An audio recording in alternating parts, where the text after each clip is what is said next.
Hi friends, আজকে তোমাদের কাছে একটা নতুন ধরনের রেসিপি নিয়ে এসেছি। আমি বানাবো আজকে একটা স্যুপ, যেটা হচ্ছে রেডিমেড তৈরি করা, খুব অল্প সময়ের মধ্যেই হয়ে যায়। আজকে তোমাদের এই স্যুপটা করে দেখাবো। আমি প্রায় সময় ছেলের জন্য আর আমার নিজের জন্য করে রাখি।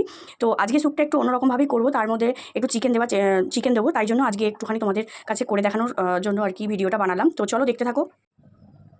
তো বন্ধুরা, বিশেষভাবে দুঃখিত, আমি তোমাদেরকে একটা জিনিস করার আগে ভিডিওটা করতে ভুলে গিয়েছিলাম। তো আমি অ্যাকচুয়ালি এটা করেছি হচ্ছে চিকেনগুলোকে দেখো ছোটো ছোটো পিস করে ভেজে নিয়েছি। এই যে ছোটো ছোটো পিস করে দেখো চিকেনগুলোকে আগে একটু ভেজে নিয়েছিলাম।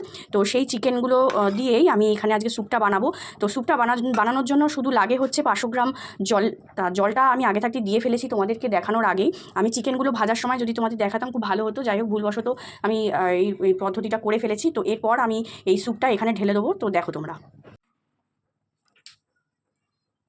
তো দেখো বন্ধুরা, আমি এবার স্যুপটা নিয়ে চলে এসেছি। এবার জলটার মধ্যে আমি স্যুপটা সম্পূর্ণটাই দিয়ে দেব। দেখো আমি সম্পূর্ণটা দিয়ে দিলাম। এবার দেওয়ার পরে আমি স্যুপটাকে কন্টিনিউ নাড়তেই থাকবো যতক্ষণ পর্যন্ত স্যুপটা জলের সাথে মিশে যাচ্ছে, ততক্ষণ পর্যন্ত এটা নাড়তেই হবে। তো জলের সাথে মিশে যাবার পর আমি হাই ফ্লেমে এটাকে কুক করব। একটা ফুট আসার পরেই আমি গ্যাস অফ করে দেবো। তার কারণ হচ্ছে যে এই স্যুপটা বানাতে বেশিক্ষণ লাগে না, মাত্র 5 মিনিটের মধ্যেই স্যুপটা রেডি হয়ে যায়।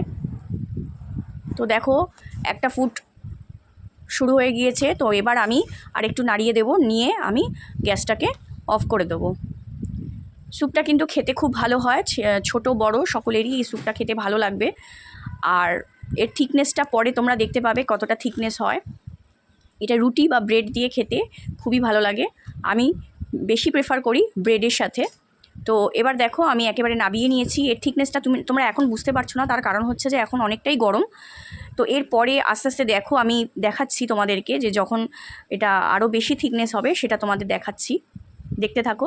এই যে প্রায় অনেকটা ঠান্ডা হয়ে গিয়েছে, খাবার উপযোগী হয়েছে।